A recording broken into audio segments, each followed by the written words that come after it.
Hello friends, എല്ലാവർക്കും നമസ്കാരം. ഇതാ ഇന്ന് ഞാൻ നിങ്ങൾക്ക് എടുക്കുന്ന ക്ലാസ് ഒരു സംഭവമാണ്. ഞാൻ ഇവിടെ നിന്ന് ഒരു 3 കിലോമീറ്റർ ദൂരെ യാത്ര ചെയ്യുമ്പോൾ ആ ആ ഭാഗത്ത് ഒരു വീട് പൊളിക്കുന്ന രംഗം കണ്ടു. പെട്ടെന്ന് ഞാൻ അവിടെ ഇറങ്ങി പരിചയപ്പെട്ടു. ഞാനിങ്ങനെ തേനീച്ചയൊക്കെ പിടിക്കുന്നുണ്ടെന്ന് പറഞ്ഞു കഴിഞ്ഞപ്പോൾ അവർ പറഞ്ഞു, ഇതാ ഇവിടെ 2 തേനീച്ച കൂടുണ്ട് ആ കട്ടകളിൽ.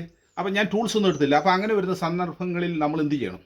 അപ്പോൾ ഇങ്ങനെ വരുമ്പോൾ നമുക്ക് ഒരിക്കലും നമ്മൾ ഒഴിവാക്കരുത്. നമുക്ക് ആ തേനീച്ചക്കൂടിനെ കൊണ്ടുവരാം. ആ കട്ട ഞാൻ എന്താക്കി, ഈ കട്ടയുടെ സൈഡല്ല ഞാൻ എടുത്ത് ഈ ഹോളിൻ്റെ ഉള്ളിലാണ് നമ്മുടെ രാജകുമാരിയും അന്തപ്പുരം ഒക്കെ ഇരിക്കുന്നത്. കണ്ടോ? ഞാൻ എന്ത് ചോദിച്ചാൽ ആ കട്ടയോടെ നമുക്ക് കൊണ്ടുവരാൻ പറ്റില്ല.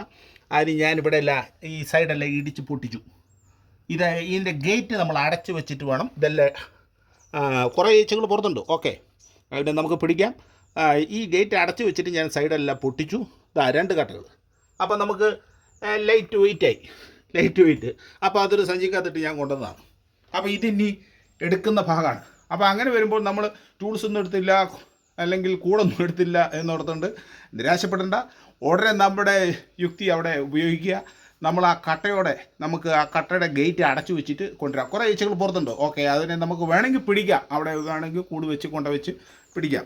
അതിൻ്റെ ആവശ്യമില്ല. ആ കട്ടയോടെ നമ്മൾ ഉള്ള ഈച്ചകളെ നമ്മൾ റാണിയൊക്കെ ഉണ്ടല്ലോ, അപ്പോൾ അവരെ ഇങ്ങോട്ട് കൊണ്ടുവരിക.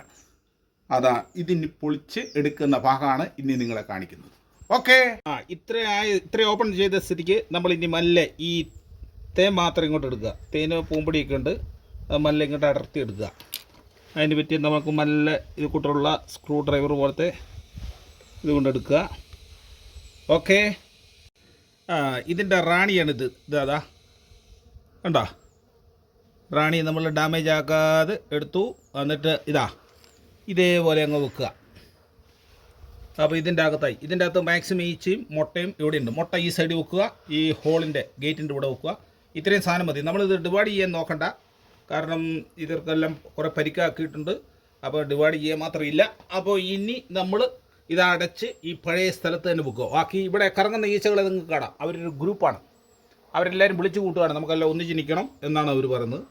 അപ്പോൾ ഇനി ഇത് നമ്മൾ അടച്ച് ഭദ്രമായിട്ട് ഇവിടെ സ്ഥലത്ത് വെക്കുക. രാത്രി ആയിക്കഴിഞ്ഞേ നമുക്ക് ഇഷ്ടമുള്ള സ്ഥലത്തോട്ട് മാറ്റാവുള്ളൂ. ഓക്കേ.